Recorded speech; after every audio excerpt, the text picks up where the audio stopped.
User experience. Thank you, Mr. Loudon. Good afternoon, everyone. We all right?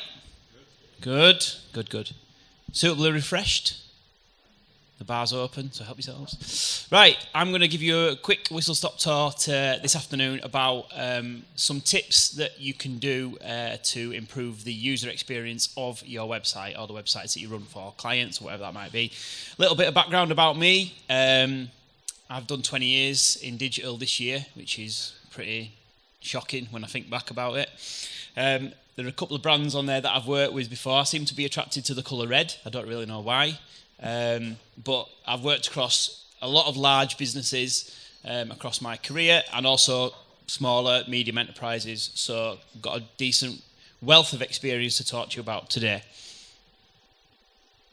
So we're going to talk about how we can improve websites UX. UX stands for user experience. So that is the experience that people have when they're on your digital assets, websites mainly.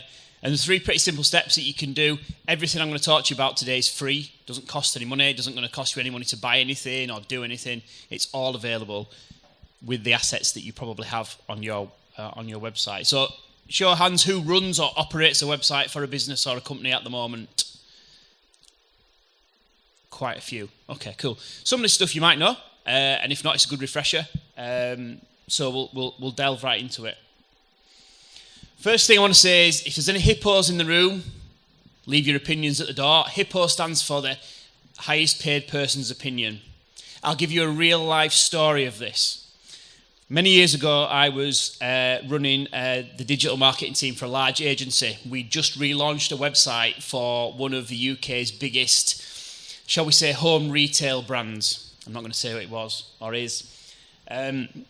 We launched a new website. We'd done months and months and months of testing, user testing, audience testing, making sure it was going to convert the same way as the old website. And the new website was flying 30% up across pretty much every metric across the board.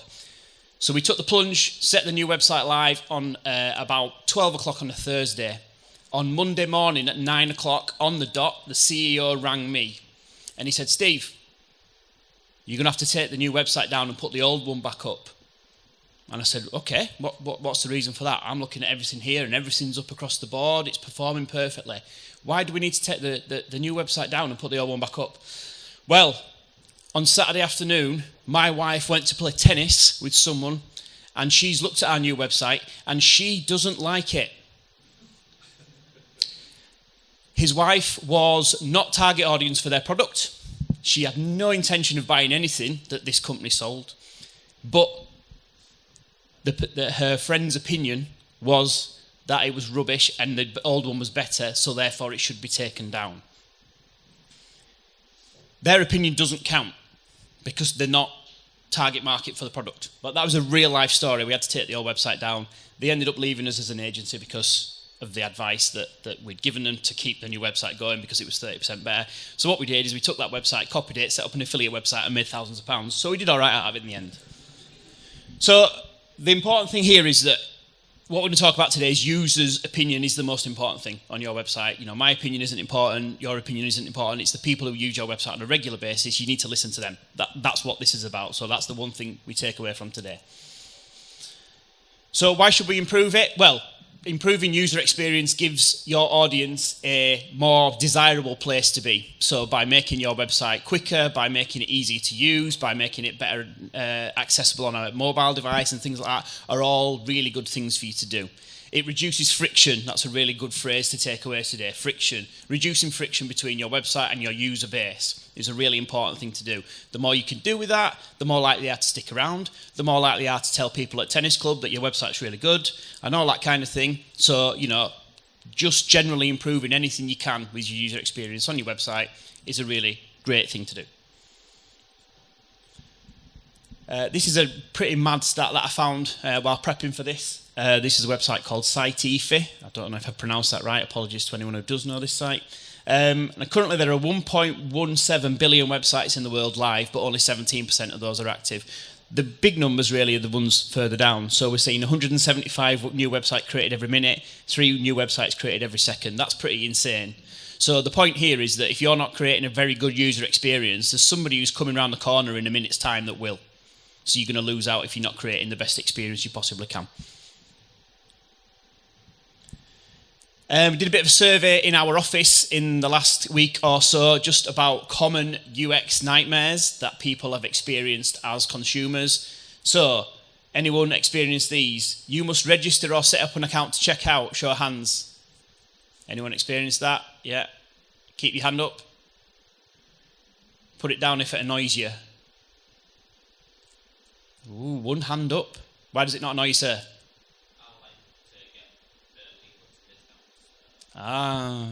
Savvy shopper. Nice. Okay, cool. Please check the spaces in your phone number and postcode when you submit a form. I'm sorry, but I don't technically put a space in every time I type my phone number out. Why do you want me to do that? I don't read my number by going 07. No. Don't do it. Right? So let's stop it. Sorry, the page you're looking for isn't available or has been moved. That happens quite a bit. Old pages, not crawling the pages properly, not knowing where to redirect them into, things like that. Some SEOs nodding at the back. Good lads. Navigation overlays on top of a web page, but when you disappears when you want to click it. So when you're hovering over a navigation on a website, it drops down as a menu, you try and click it, but it disappears before you do it, then you go back, it does it again. Really annoying. So these are things that we're faced with on a daily basis while navigating the website. You experience that on a website, the likelihood of you going back reduces immediately. Unless you're Mr. Savvy Shopper over here who's quite happy to get his discounts. So, simple step number 1, website speed. This is really important at the moment. I'll go into why. Google stats coming up, big Google stats. So, as page load time increases, the probability of people leaving your website massively increases too. So, if your website takes 1 to 3 seconds to load, or your web page, the probability of people bouncing or leaving increases by 1/3. Okay? When you get down to 10 seconds, that's 123%. That's pretty insane.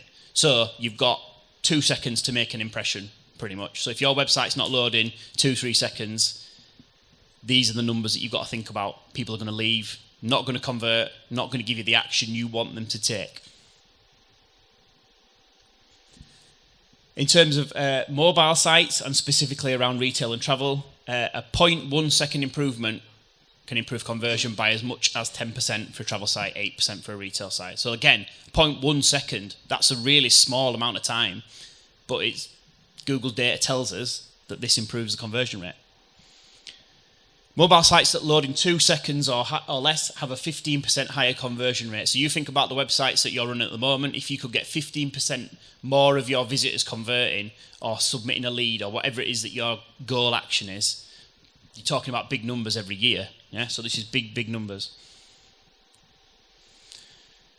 The chart on the left, as you look at it, is a data set that basically queries the UK and says how many people are using a smartphone to access online. I'm a bit dubious about this, given that it sort of dipped during COVID.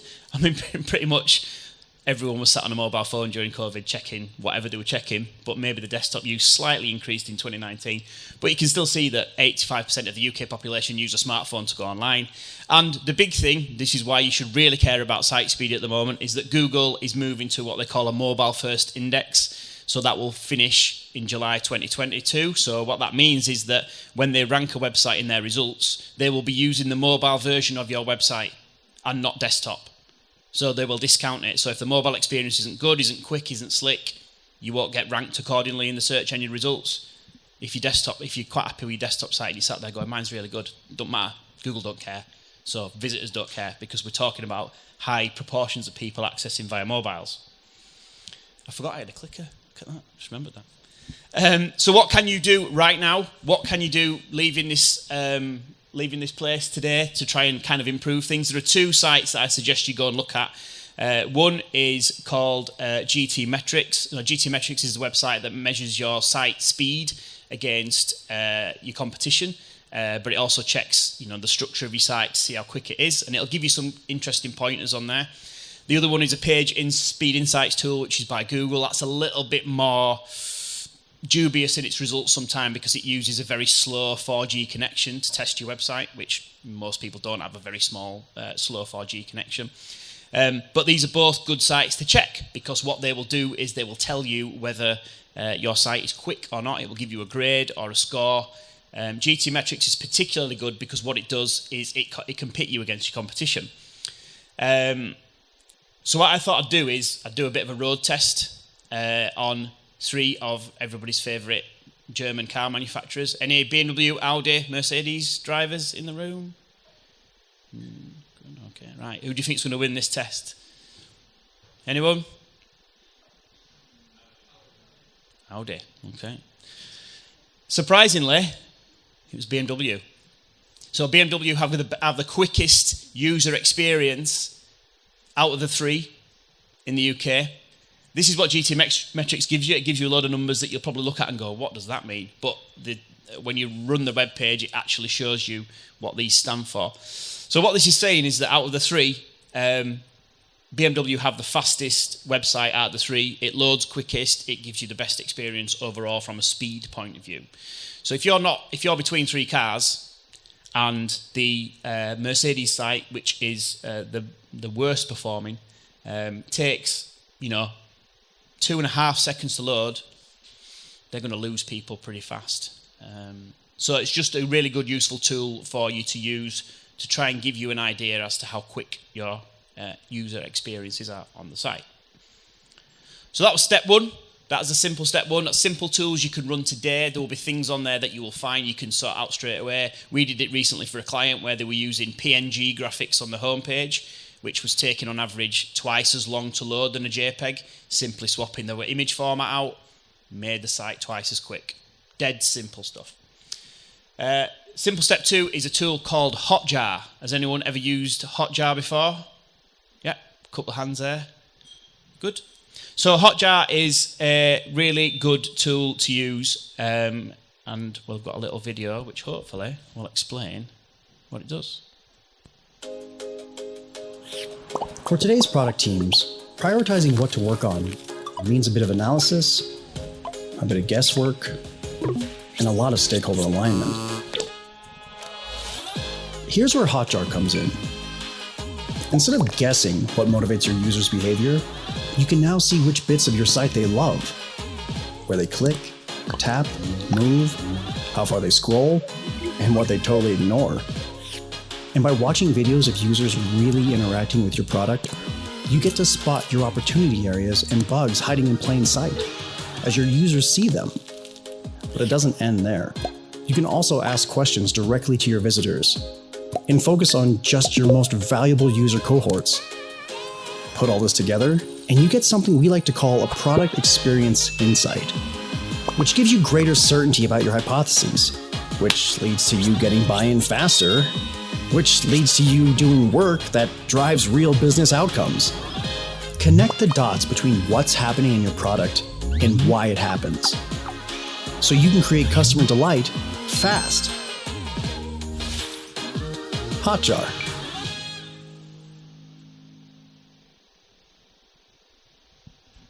Okay, so really simple piece of kit to use. Skip, there we go. So the benefits of it is it's free piece of kit. You can get it on your site literally within seconds. It gives you 1,000 sessions free. So it will record 1,000 people that come to your website and tell you what they've done once they've been there.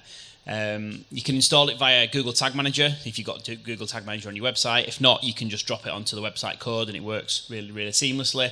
You can access it from anywhere, online secure login, and it effectively gives you the ability to find out what your audience are doing when they're on the site. And it's also really useful for things like testing new content. So if you launched a new web page, you could put Hotjar on that page and tell what people are doing when they access that, to make sure that you're happy with it before you maybe launch it to the wider world, I suppose. So it does a number of things. It creates what we call heat maps, which is where people click. So this is an example of St Andrews University's website. So these red dark spots that you can see are where more attention has been with the mouse or with the finger via a mobile device. So if you're going to St Andrews University for medieval studies, that's not very popular. But the idea behind this is it shows you where people are interested, where their attention goes, so you can find out, what links are people clicking, what are they not, what content are they engaging with, what are they not, what should we stop using, what should we start using more of, what call to actions are working on the page, what are people engaging with more. If you've got 3 or 4 on the page, which one are people giving more attention to? Is the one that's getting lots of attention further down the page? If so, should it be higher up, because people are more likely to see it? So we can find out a lot of things about signposting and finding out where people want to go on the site, and start to then weave that into improving the areas that you want to improve. One of the big things you need to look at is how quickly can you allow your audience to achieve the goal that you want them to achieve on the website, and using something like this will really help you. So, dead simple. Get it on the site if you've not used it before. There are other tools available. I'm not a Hotjar salesman. There's a tool called Full Story. There's a couple of other ones that exist out there. But this, from our point of view, is a really simple one to use and a really good one, and it's used by lots of businesses. Set which pages you want to learn on. Most of your traffic is probably going to come to your homepage, so that's a good place to start. But if you've got key products that you want to push, key services you want to push, get it on those pages as well. You can set which pages you want it to track against. Let it collect the data. Don't go back in after 2 days and go, "Ooh, I've learned loads of stuff from it." Let the data tell a story. Don't be the tennis club member. Yeah, let the data tell you what it's doing, what people are doing when they're on the site, and spend time to review it. Hotjar will give you heat maps to look at. It'll give you scroll maps to show where people are scrolling on your site. It'll also give you actual recordings of people navigating around the website, actual videos. So you'll be able to see. We saw for one of our clients the other week that they were clicking submit on a form, and it was taking 25 seconds for that form to send to their database to record a result to say, yes, you've successfully submitted your form. 25 seconds, people were going, is it broken? What's wrong with it? Should I go somewhere else? And leaving. And we were losing 40% form submissions because the website was not submitting quickly enough on that area. And once you've done that, set a priority of areas to fix. Which things can you fix? Is that link broken? Does that not work properly? Let's fix it. And what to test. If I move this here, will that work better? If I move that in that area, will that work better? Really, really simple things to do. So if you've not used it before, give it a look and see if you can make use of it. The third simple step is user paths. So user paths in Google Analytics is a really great report. So it's the behavior flow report. This shows you, I'm assuming most people use analytics on the website, Google Analytics. Anyone not use Google Analytics? GA4, make sure you upgrade. The behaviour flow report is really, really good. What it does is it tells you where people go from to different areas of your site. So it shows you the paths that the users take. Now, what you want to be looking for here is, are people getting where I want them to get? So if they're landing on the home page and going to a category page or whatever, and then going to a conversion page or a lead page, that might be fine. 3 interactions might be okay. But you might find that actually, by looking at this, people are taking 5 or 6 interactions. That's probably too much. So you need to try and reduce that down. So it's all about that path process. Are people going where I want them to go? Am I pointing people in the right direction? Do they go in the right areas? How can I make sure that I alter what I'm showing them as an experience to ensure that people are taking as little interactions as they can or they need to take to get to the goal? The deeper into a site people go doesn't necessarily mean that's a good thing. They're having to spend a lot of time looking around for what they want and what they need. So the quicker you can get them to take the action that you want, the better that is for you. The shorter their experience is, the more likely to recommend it and come back and things like that. So it's a really useful tool. You can get this straight out of GA. It's a standard report that just exists straight in the dashboard. So really easy to get hold of. Best thing I would recommend with this is to look at your top traffic pages, because these are the pages that people care about the most at this point in time, and compare that with the goal that you're wanting people to take. So focus on the top traffic pages because that will give you the most impact in the quickest way. Think about things like, does the device make a difference? Just because people are accessing via a mobile doesn't mean to say they're getting to what they want to get to quick enough. So have a think about that. Think about how you can signpost people better. So we've talked about making sure that we're labelling things properly and sending people in the right places you want to go. can we think about one of the biggest features that existed in e-commerce years ago, which was something that Amazon developed, was people who looked at this also looked at this, or people who bought this also bought this. So you're giving them something that you think that they might want after they've been where they are. This can apply to non-e-commerce sites as well. So if people are looking at this content after they've looked at this piece of content, maybe they actually want this bit of content. So give them snippets of it on that page. You might still want to send them to that page, that's fine, but give them what you think that they might want after that. And that really helps from a remarketing point of view as well. So if you're remarketing to people in any other campaigns via social or via PPC or anything like that, you can use that data. If people have decided that they want to go over there after they've been here, maybe I can use that in the remarketing, that once someone's landed on that page and I've cookied them and I know they've been there, they might actually want that next bit of content. So let's try and show them something around that. So, bit of a recap on that. Site speed, improve it for better engagement, better performance of your website, better interaction from your user base. Use Hotjar to find out what people really think about your website. Don't be the person in the tennis club who thinks they know everything about a site that they have nothing to do with. And use your user paths as best as you can. Try and look at how you can improve journeys for people across the site, and hopefully that'll improve your user experience. That's it from me. Hope you've enjoyed that. I'll be around later on if you want to ask any questions, but I'll hand back to Andy.